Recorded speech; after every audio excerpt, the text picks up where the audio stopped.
Welcome back, Interior Alaska. Joe Cook here to get your weekend started with some local sports. The most successful program up on the hill, the Alaska Rifle Program, is one of the top programs in the country, and the Collegiate Rifle Coaches Association agrees. The CRCA preseason poll, which was released yesterday, has the Naniks ranked second behind West Virginia. UAF won silver in last year's national championship match, while West Virginia has won back-to-back national titles. The Naniks also won the first ever Patriot Rifle Conference back in February. After UAF is Nebraska and TCU to round out the top five. Alaska returns three-time All-American and senior Ryan Anderson. Junior Tim Cherry is back to defend his small bore national title. Senior Mats Eriksson and junior Lorley Stanfield and redshirt freshman Sagan Madalena had great summers competing in the ISSF World Championships, also headlined the UAF Rifle Returners. Alaska opens the season at home against the University of Tennessee Martin on October 11th.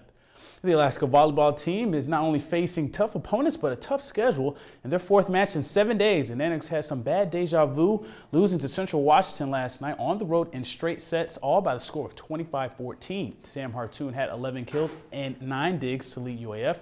Linda Firethorn had a game-high 15 kills for the Wildcats. Scholastica's 18th straight loss dating back to last season, but they have a chance to stop the streak tomorrow at Northwest Nazarene.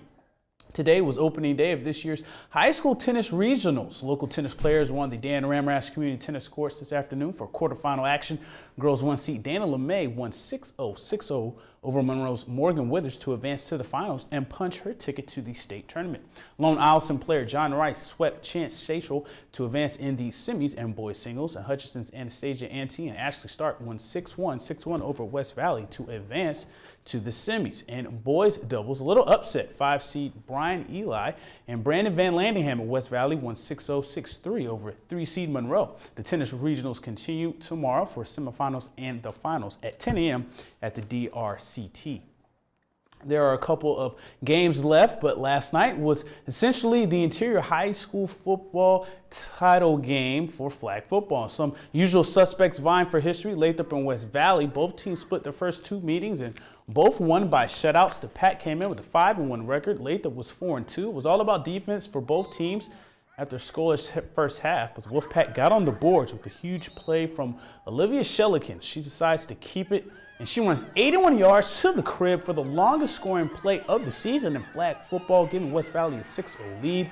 Lathrop tried to answer, but they were plagued by penalties, and West Valley's defense was just stout. They recorded their 4th straight shutout and 6th straight win with a 6-0 victory over West Valley. West Valley wins the season series over Lathrop 2-1, and they have winning records against their remaining opponents, so they clinched the first ever Interior High School flag football title with a 6-1 record.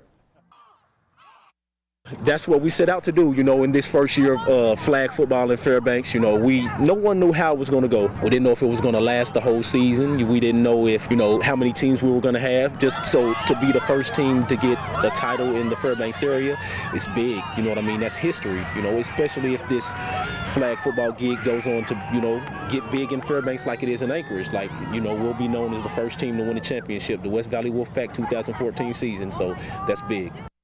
The West Valley and Lathrop crosstown rivalry continued on the volleyball court on Thursday night as well. The Wolfpack shook off their last loss, a 4-set defeat to the Hutchinson Hawks, by lowering the broom on the Malamutes. Former Malamute Ruthie Hebert was a big factor with a double-double, 11 kills and 10 blocks. Amber Smidge chipped in with 5 aces, while Audrey Freeman dished out 10 assists. The Wolfpack won 25-12, 25-18, 25-18 for their first MAC win of the season. Lathrop drops to 0-2 in conference play. Lots to get into this weekend for your local sports fix. Tomorrow morning at 10:30 a.m. is the Alaska Nanik Hall of Fame induction ceremony. The class of 2014 includes former Nanik hockey coach Guy Godowski. That's at the Wedgwood Resort, and tickets are $35. And at 10 a.m. on Saturday is day 2 of the Region 6 Tennis Championships at the Dan Ramrash Community Tennis Courts. Then at 2:30 at the North Star Golf Course are the Region 6 Cross Country Championships. And the nightcap at 6:30, the best bout ever at the Carlson Center featuring the Fairbanks Roller Girls and more. And at 7 p.m. the Nanik hockey team will have their annual Blue Gold game at the Patty Ice Arena.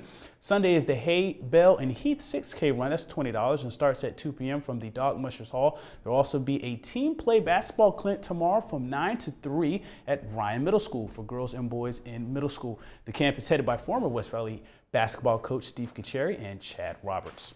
Well, you lucked out, Interior sports fans. It happens sometimes, but we have 2 plays of the week. The votes were tallied, and it was a tie. Both of them were clutch plays. The first from North Pole's flag football team, Caitlin Bartley finds Lindsley Damel on a 4th and 26 after Patriots rallied to beat Hutchinson 18-3. And the other play of the week goes to Garius Maiden, the Lathrop Malamutes. Maiden made the touchdown-saving tackle with 2 minutes remaining against the Palmer Moose last Friday to secure Lathrop's rail belt title in the 28-26 win. To pick the next play of the week, watch the KTVS Sportscast on Mondays for the I-5 Interior Top 5 plays. And that'll do it for sports tonight. Mike Schultz is next with your full weather forecast, and we'll catch you next time.